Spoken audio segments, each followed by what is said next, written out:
ஆண்டவரும் இரட்சகருமாகிய இயேசு கிறிஸ்துவின் இனிய நாமத்தில் உங்கள் யாவருக்கும் என் அன்பின் வாழ்த்துக்களை தெரிவித்துக் கொள்கிறேன். இந்த நாளிலேயும் நாம் பரிசுத்தம், சுத்திகரித்தல் அப்படின்ற தலைப்பை நம்ம பார்க்க போகிறோம். நம்ம யாருமே அசுத்தமான காரியங்களையோ சுத்தமில்லாத காரியங்களோ நம்ம விரும்புறதில்ல. நம்ம தேவன் கூட அப்படிப்பட்டவர் தான். அவர் சொல்லுகிறார், நான் பரிசுத்தர் ஆகையால் நீங்களும் பரிசுத்தரா இருங்கள் என்று ஆண்டவர் சொல்லுகிறார். இன்னைக்கு நம்முடைய வாழ்க்கை பரிசுத்தமா இருக்கா அப்படிங்கிறத நம்ம யோசித்து பார்க்க போகிறோம். அதைத்தான் நான் வேதத்திலிருந்து 3 காரியங்கள் மூலமாக உங்களோட பகிர்ந்து கொள்ள விரும்புகிறேன். முதலாவது காரியம், நம் வேத வசனத்தின் மூலம் நம்ம பரிசுத்தமாக்கி கொள்ள முடியும். இதற்கு ஆதாரமாக யோவான் 17ஆம் அதிகாரம் 17ஆம் வசனம் இப்படியாக சொல்கிறது, உம்முடைய சத்தியத்தினாலே அவர்களை பரிசுத்தமாக்கும், உம்முடைய வேதமே சத்தியம் என்று. நம்ம வேதத்துல இருக்கிற அநேக வசனங்கள் நம்ம வாழ்க்கைக்கு மிகவும் பிரயோஜனமுள்ள வார்த்தைகளாக இருக்குது. அப்படித்தானே?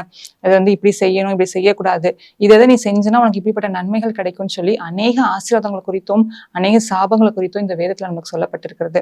அந்த வேதத்தை நாம் தொடர்ந்து வாசிக்கும் போது, நாம் தியானிக்கும் போது நம்முடைய வாழ்க்கையில ஒரு பரிசுத்தம் காணப்படும். நம்ம இருதயத்துல காணப்படுகிற குற்றங்கள், குறைகள் எல்லாவற்றையும் இந்த வேதத்துடைய வெளிச்சத்துல இருந்து நம்ம பார்க்கும்போது அதெல்லாம் நமக்கு தவறுன்னு தெரிய வரும்போது நம்ம அதை திருத்திக் கொள்வதற்கு ஒரு வாய்ப்பாக இருக்கும். 2வது காரியம், நம்ம வேதத்துல வாசிக்கிறோம், ரோமர் 15ஆம் அதிகாரம் 15ஆம் வசனம், ஆவியால் பரிசுத்தம். அது என்ன போட்டிருக்குன்னா, புறஜாதியாராகிய பலி பரிசுத்த ஆவியினாலே பரிசுத்தமாக்கப்பட்டு தேவனுக்கு பிரியமான பலியாகும் படிக்கைன்னு சொல்லப்பட்டிருக்கிறது. அதாவது உங்களுடைய வாழ்க்கையில இதுவரைக்கும் உங்களுடைய வாழ்க்கையில பல பாவ காரியங்கள் இருந்தாலும் சரி, அந்தரங்கமான பல பாவ விஷயங்கள் இருந்தாலும் சரி, ஆனா அந்த இடத்துல பரிசுத்த ஆவியானவர் இடைப்படும் பொழுது ஆண்டவருக்கு விரும்புகிற ஒரு பலியாக உங்களுடைய வாழ்க்கை மாறுமாங்க. இது வரைக்கும் நான் எப்படிப்பட்ட பாவ வாழ்க்கை வாழ்ந்தாலும் பரவாயில்ல, ஆனா உங்களுடைய இருதயத்துக்குள்ள, உங்களுடைய வாழ்க்கையில நீங்க பரிசுத்த ஆவியாருக்கு நீங்க ஒரு அனுமதி கொடுக்கும் போது உங்களுடைய வாழ்க்கை என்ன செய்யுமா, ஆண்டவர் விரும்புகிற வாழ்க்கையாக மாறும். சின்ன சின்ன பாவங்கள், யாருக்குமே தெரியாதுன்னு சொல்லி நம்ம செய்கிற பாவங்கள் கூட ஆண்டவருடைய சமூகத்துக்கு நம்ம செல்வதற்கு தடையாக இருக்கலாம். ஆனா நீங்க பரிசுத்த ஆவியானவர் உங்க வாழ்க்கையில அனுமதிக்கும் போது ஆண்டவர் என்ன செய்வாராம் தெரியுமா, அந்த பரிசுத்த ஆவியானவரை கொண்டு உங்களை கண்டித்து உணர்த்துவாராம். உங்க கூடவே இருக்கிற பரிசுத்த ஆவியானவர், இது தப்பு மகளே, நீ செய்யறது தப்புமா அப்படின்னு சொல்லி உங்களுக்கு சொல்லும் போது, ஒரு உணர்வுள்ள இதயத்தை உங்களுக்கு கொடுக்கும் போது நீங்க என்ன செய்யலாம்னா, பாவத்தை விட்டு விலகி ஆண்டவருக்கு நெருங்கி நீங்க செல்ல முடியும். 3வது காரியம், ரத்தத்தால் பரிசுத்தம். நம்முடைய ஆண்டவராகிய இயேசு கிறிஸ்து நமக்காக தன்னுடைய கடைசி சொட்டு ரத்தத்தை வரைக்கும் சிந்தி நம்மளுக்காக இந்த உலகத்துல மரித்து நம்மளுக்கு பரலோக வாழ்க்கையை நம்மளுக்கு ஏற்படுத்தி கொடுத்திருக்கிறாங்க. வேதத்துல கூட வாசிக்கிறோம், எபிரேயர் 9ஆம் அதிகாரம் 14ஆம் வசனம், கிறிஸ்துவினுடைய ரத்தம் ஜீவனுள்ள தேவனுக்கு ஊழியம் செய்வதற்கு உங்கள் மனசாட்சியை செத்த கிரியைகளை சுத்திகரிப்பது எவ்வளவு நிச்சயம் என்று நம்ம வேதத்துல வாசிக்கிறோம். ஆண்டவருடைய ரத்தம் வெளியேற பெற்ற ரத்தங்க.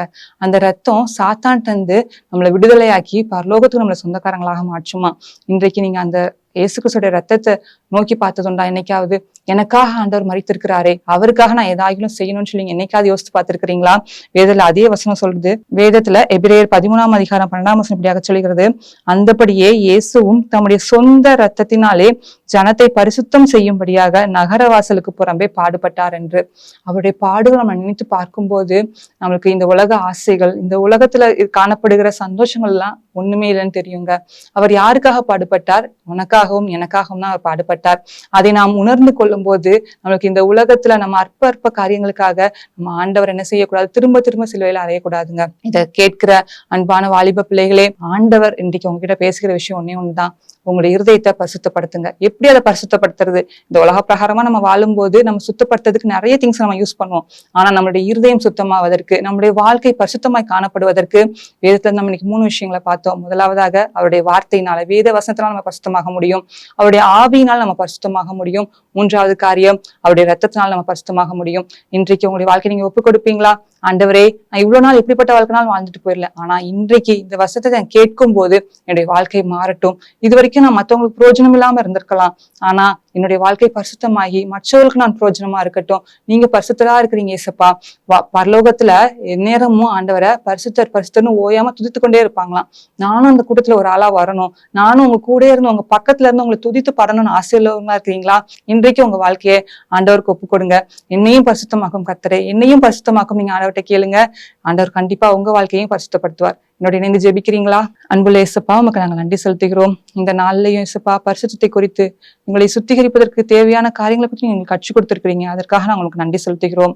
இந்த நாள்லையும் தகப்பனே இயேசப்பா, உமக்கு பிரியமில்லாத எந்த காரியத்தையும் நாங்கள் செய்யாதபடிக்கு எங்களை தகப்பனே இயேசப்பா நீங்க விலக்கி பாதுகாத்து கொள்ளுங்க. உமக்கு பிரியமுள்ள வாழ்க்கையை நாங்கள் வாழட்டும். அப்பா, நீங்க எங்களுக்கு போதித்து நடத்துங்க. வழி இதுவே என்று கேட்கிற சத்தத்தை எங்கள் காதுகள் கேட்கட்டும். அப்பா ஒவ்வொரு நாளும் உம்முடைய கரம் எங்களோடு கூட இருந்து வழிநடத்த வேண்டுமா நாங்கள் ஜெபிக்கிறோம்.